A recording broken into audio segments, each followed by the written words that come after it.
नमस्कार दोस्तों, मैं विवेक एक बार फिर से अपने YouTube channel stock trading technique पर आपका हार्दिक स्वागत करता हूं। दोस्तों, अगर आप मेरी वीडियोस को देख रहे होंगे जो मैं एक दिन पहले आपके साथ शेयर करता हूं और उम्मीद करता हूं कि रिजल्ट्स हमारे हिसाब से ही हमें मिल रहे हैं।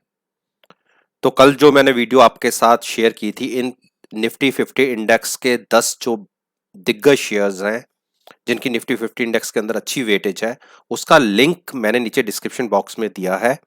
आप उस वीडियो के द्वारा आज की मार्केट को एनालाइज कर सकते हैं जो मैं इन 10 स्टॉक्स के ऊपर आपके साथ बात कर रहा हूं। तो कल में इनके अंदर क्या पॉसिबिलिटीज बनती हैं, चलिए एक बार उसको फिर से एनालाइज करें। देखिए, कल के दिन में मैंने बोला था या 2 दिन पहले बोला था कि एक ये जो डोजी बना था, एक अच्छे बड़े बुलिश ट्रेंड की शुरुआत हो सकती है और वो हुई भी। 2 दिन पहले कल के दिन में कंसोलिडेट फेस के ऊपर गई, हम ऊपर की तरफ गए लेकिन सस्टेन नहीं किए और आज के दिन में जैसे मार्केट के अंदर एक डाउन ट्रेंड देखा गया तो इस शेयर ने भी अच्छी रिएक्शन दी नीचे की तरफ। लेकिन खुशकिस्मती ये रही इसमें कि ये नीचे तकरीबन 4100 की तरफ नहीं गया। 4100 अगर ब्रेक करता तो इसमें एक नेगेटिव ट्रेंड शुरू हो जाता, लेकिन जब तक ये 4100 को होल्ड कर रहा है, क्लोजिंग बेसिस की बात कर रहा हूं, तब तक हम इसमें अभी अपना नेगेटिव व्यू नहीं बनाएंगे। तब तक हम इसमें बुलिश साइड पे ही हैं। कल की ओपनिंग बहुत मैटर करती है। अगर आज के लो के नीचे ओपन होता है यानी 4135 के नीचे ओपन होता है और किसी कारणवश 4100 ब्रेक कर देता है तो हम बेयरिश हो जाएंगे। उस केस में हमें पहला टारगेट 4070 और 4040 तक का भी देखने को मिल जाएगा और अगर 4040 भी ब्रेक हुआ तो उस केस में 3960 के टारगेट्स देखने को मिलेंगे। बाइंग में आप तब बैठिएगा जब ये 225 को क्रॉस करके ऊपर ट्रेड जब तक नहीं होना शुरू करता, तब तक हम इसमें बाइंग की तरफ व्यू जनरेट नहीं करेंगे। गेल में एक अच्छी बड़ी कल के दिन में एक तेजी देखी गई ही और जैसे मैंने कहा था कि 103-4 के टारगेट्स देखने को मिल सकते हैं और वो देखने को मिले भी इंट्राडे में, लेकिन हाई से हम नीचे गिरे और कल की क्लोजिंग के आसपास ही आज की क्लोजिंग भी हमें देखने को मिली। अब यहां से क्या, यहां से ऊपर हम ये मान लें कि कल की ओपनिंग अगर ऊपर की साइड होती है, मतलब आज की क्लोजिंग से ऊपर ओपन होता है 103 के आसपास और कंटिन्यूस ट्रेड करना शुरू करता है, तो मैं आपको बता दूं कि टारगेट्स ऊपर के तकरीबन 105 रुपए 70 पैसे के बनते हैं। लेकिन बेयरिश ट्रेंड इसमें 98 को नीचे की तरफ ब्रेक करने के बाद ही होगा, तो कम से कम बेयरिश साइड पे अभी व्यू मत जनरेट कीजिएगा। टाटा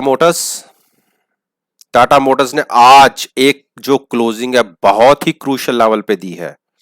देखिए, गैप डाउन, ऊपर की जो सपोर्ट थी उसे ब्रेक किया, वो तो कल ही ब्रेक हो गई थी, सॉरी। आज उसी के आसपास हम ओपन हुए ऊपर की तरफ, लेकिन सस्टेन नहीं हुए और 9 दिन की मूविंग एवरेज भी ब्रेक कर दी और क्लोजिंग कहां आई है, जो नीचे की सपोर्ट है 121 के आसपास।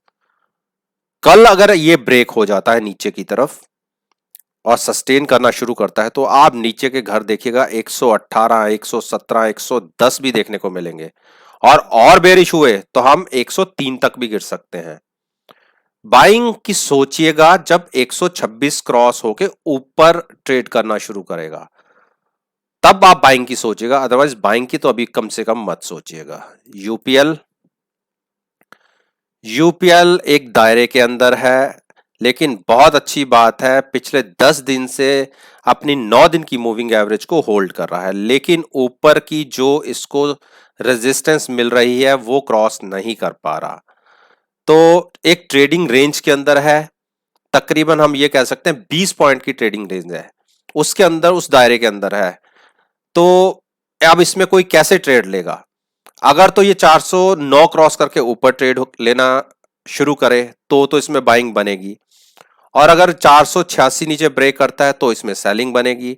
तब उस केस में आप 10-10 पॉइंट की दोनों तरफ मूव देख सकते हैं। जब तक 486 और 510 के बीच में है तो मैं तो कहूंगा इसके अंदर कोई ट्रेडिंग व्यू नहीं बनता।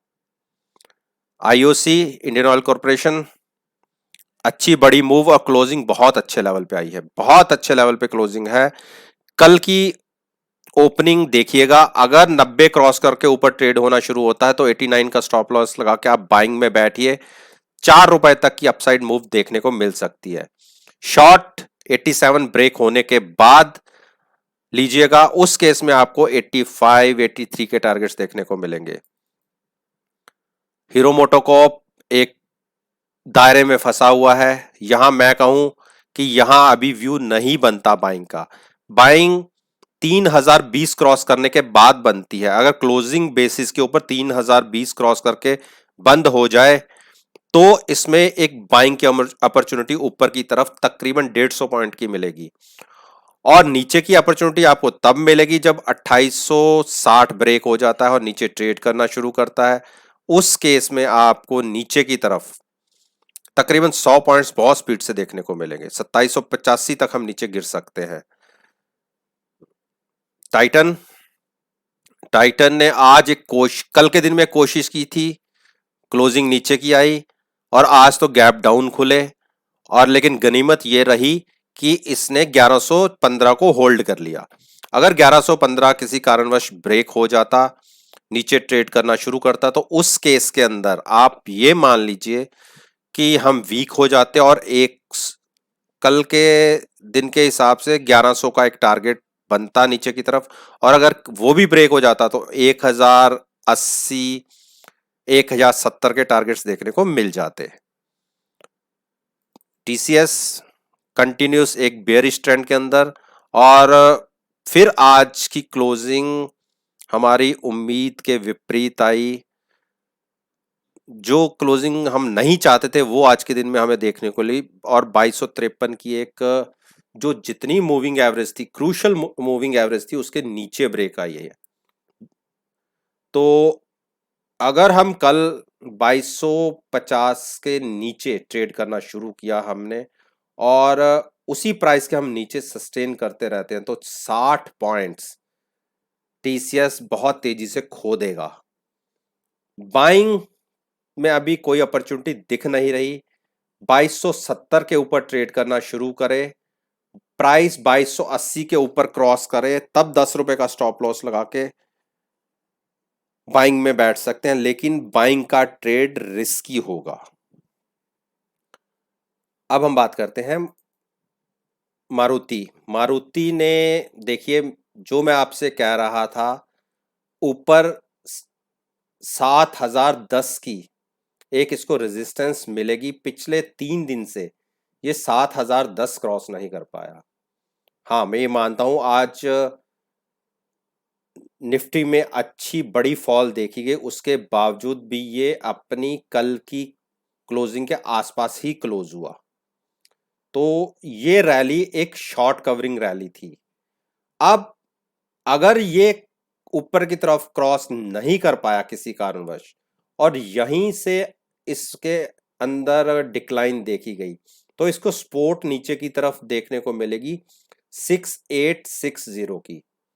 और अगर वहां भी ये नहीं रुका तो नीचे 6770 तक अगर गिर गया और फॉल देखने को मिला तो 6710 का एक क्रूशल सपोर्ट है नीचे का, इसको क्रॉस करने के बाद ये बहुत वीक हो जाएगा। तो उस केस में आप ये देखिए हम 200 पॉइंट्स तक नीचे गिर सकते हैं। हाँ, अपसाइड पर किसी को मूव लेनी है, कल की ओपनिंग पे ध्यान रखिएगा 7020 के ऊपर क्रॉस करने के बाद अगर कंटिन्यूस ट्रेड होना शुरू करता है तो आप 7010 का स्टॉप लॉस लगाइए, बाइंग में बैठिएगा। 100 से 125 पॉइंट ऊपर की तरफ आपको देखने को मिलेंगे। अब हम बात कर लेते हैं ब्रिटेनिया लगातार एक रेंज बाउंड है, तो ऐसे स्टॉक में कोई फायदा नहीं होता ट्रेड करने का। एक सीमित दायरे के अंदर है, जब तक ये ऊपर की तरफ हम ये कह लें कि 3990 को ब्रेक करके ऊपर की तरफ ट्रेड करना नहीं शुरू करता, तब तक इसमें बुलिश स्ट्रेंथ तो नहीं दिखेगी, लेकिन अभी इसको केवल नीचे ही 3920 की एक अच्छी खासी रेजिस्टेंस देखने को मिल रही है। इसी को क्रॉस करना इसे बहुत भारी लग रहा है। हाँ, ये कह सकते हैं कि क्लोजिंग इसने 9 दिन की मूविंग एवरेज के ऊपर ली है, तो अभी तक तो साइन ठीक है। अगर कल की भी जो क्लोजिंग आज की क्लोजिंग से नीचे आ जाती है, देखिए ये क्लोजिंग आज की क्लोजिंग से ऊपर थी, हम फिर आज नीचे क्लोज हुए, और कल की क्लोजिंग और अगर नीचे की आती है तो एक बेरिश कंटिन्यूस रिवर्सल शुरू हो जाएगा। मैं आपको पीछे कहीं दिखाता हूँ, ये देखिए 1 2 3, उसके बाद का साइज देखिए नीचे का, यहाँ देखिए यहाँ नहीं मिली, जहाँ 3 कैंडल्स एक के बाद एक लो दिखाती हैं तो उसके बाद एक बड़ा फॉल देखने को मिलता है, तो ये यहाँ भी कंटिन्यू हो सकता है। उस केस में हम नीचे 3770 तक गिर जाएंगे। तो दोस्तों ये वो स्टॉक्स थे जो मैं आपके साथ रोज इनके बारे में अपना ओपिनियन शेयर करता हूं, और कहता हूं कि अगले ट्रेडिंग सेशन में आप चलती हुई मार्केट में इन पर्टिकुलर स्टॉक के प्राइसेस को एनालाइज कर सकते हैं मेरी वीडियो के साथ। और अगर आपको कोई डाउट हो, आप मुझे नीचे कमेंट बॉक्स में लिखकर पूछ सकते हैं। और मेरी पास्ट परफॉर्मेंस को एनालाइज करना चाहते हैं तो मेरी यूट्यूब चैनल पर प्लेलिस्ट है, आप उसको देखिए, मार्केट के साथ उनके प्राइसेस को कंपेयर कीजिएगा और यकीन मानिएगा आप मायूस नहीं होंगे। बाकी जैसे मैं हमेशा आपसे कहता हूं, ये वीडियो मेरी केवल सिखाने के पॉइंट ऑफ व्यू से मैं आपके साथ शेयर कर रहा हूं। मैं कभी नहीं कहता कि मेरी इस वीडियो के बिहाफ पे आप कोई मार्केट में पोजीशन क्रिएट करें।